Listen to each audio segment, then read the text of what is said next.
नमस्कार, आप देख रहे हैं बीटी न्यूज़ बिहार और मैं हूं पंकज भट्ट। आज बेगूसराय में राज्यसभा सांसद राकेश सिन्हा का आज हड़ताल चल रहा है, उपवास पे बैठे हुए हैं और क्या कारण है हम इसको भी बताएंगे और उनसे बात भी करेंगे। लेकिन उससे पहले हम आपको एक जानकारी दे दें कि जिस तरीके का गोलीकांड बेगूसराय में हुआ और जिस तरीके से बिहार के मुखिया नीतीश कुमार के द्वारा जातीय टिप्पणी की गई है, इन बातों को लेकर के संभवतः राज्यसभा सांसद राकेश सिन्हा आज बेगूसराय में अनशन पे बैठे हैं। जी हाँ, मैं आपको जानकारी दे दूं कि राकेश सिन्हा बेगूसराय के काफ़ी लोकप्रिय नेता माने जाते हैं, भाजपा के बड़े कद्दावर नेता माने जाते हैं और इनकी बातों को कमोबेश सभी दलों के समर्थक भी काफ़ी गंभीरता से लिया करते हैं। तो आइए हम जानते हैं राकेश सिन्हा से ही कि आखिर किन वजहों से वो आज का ये उपवास कार्यक्रम रखे। सर, किन कारणों से आज यहाँ पे प्रदर्शन? देखिए, जिस प्रकार की हिंसा की घटनाएं घट रही हैं और उस घटना को रोकने में जो निष्क्रियता पुलिस प्रशासन सरकार दिखा रही है, जिसने बेगूसराय के सामान्य जनजीवन को जोखिम भरा और अनिश्चितता में डाल दिया है, उसी के विरोध के रूप में ये एक दिन का सांकेतिक उपवास है। इसका दूसरा उद्देश्य, जो लोग 10 लोग घायल हुए हैं और एक व्यक्ति की मृत्यु हुई है, सभी श्रमिक थे, हाशिए के लोग थे। उनको सरकार ने ना तो मुआवजा दिया है, ना ही सरकार का कोई नुमाइंदा उनके घरों पे गया है, ना ही उसके इलाज की कोई व्यवस्था कराई गई है। सरकार की जो यह अनीति और निर्ममता है वह चरम पर है, जो नीतीश कुमार को ममता बनर्जी के बराबर लाकर खड़ा कर रहा है। इसी के विरोध में एक सांकेतिक उपवास है।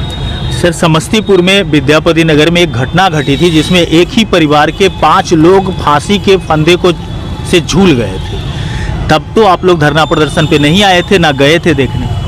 देखिए, मैं जहाँ तक जानता हूँ कि भारतीय जनता पार्टी घरेलू झगड़ों के अतिरिक्त जो भी इस तरह की आपराधिक घटना है, चाहे सरकार हमारी हो या ना हो, हमारा कार्यकर्ता पीड़ित परिवार के पास जाता है, उनकी बात सुनता है और स्थानीय प्रशासन को बताता है। मैं स्वयं जब आया तो मुझे जानकारी तो कार्यकर्ता से ही मिलती है। आम कार्यकर्ताओं ने मुझे 4 ऐसे परिवारों में ले जाने का काम किया। बाद में मैंने उन परिवारों की व्यथा को पुलिस अधिकारी को बताया। इससे भारतीय जनता पार्टी हर समय जन सापेक्ष काम करती है और जन पक्षधर नीतियों के साथ रहती है।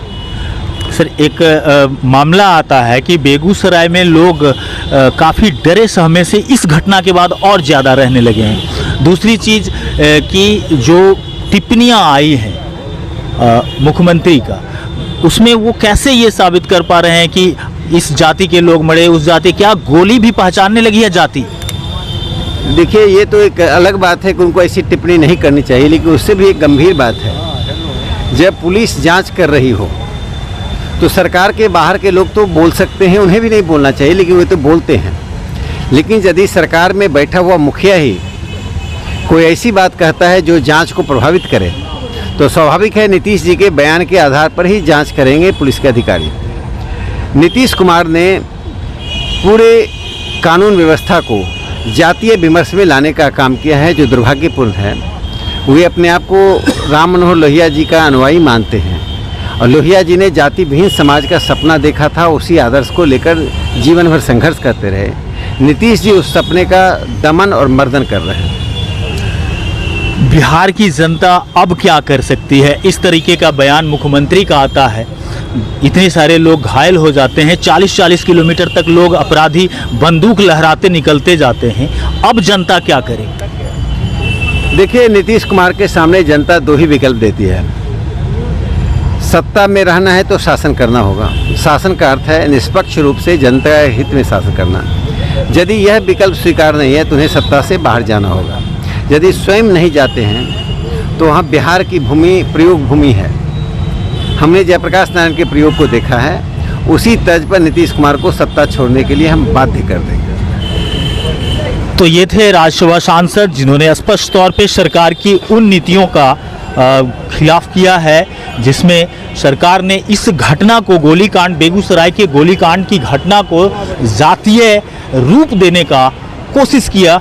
हालांकि कहीं ना कहीं ये चीज़ तो साफ दिख जा रही है कि जांच का जो दायरा है इसे बढ़ाने की आवश्यकता है और केंद्रीय एजेंसी से इसकी जांच अवश्य की जानी चाहिए ताकि लोगों में भरोसा और विश्वास कायम हो सके।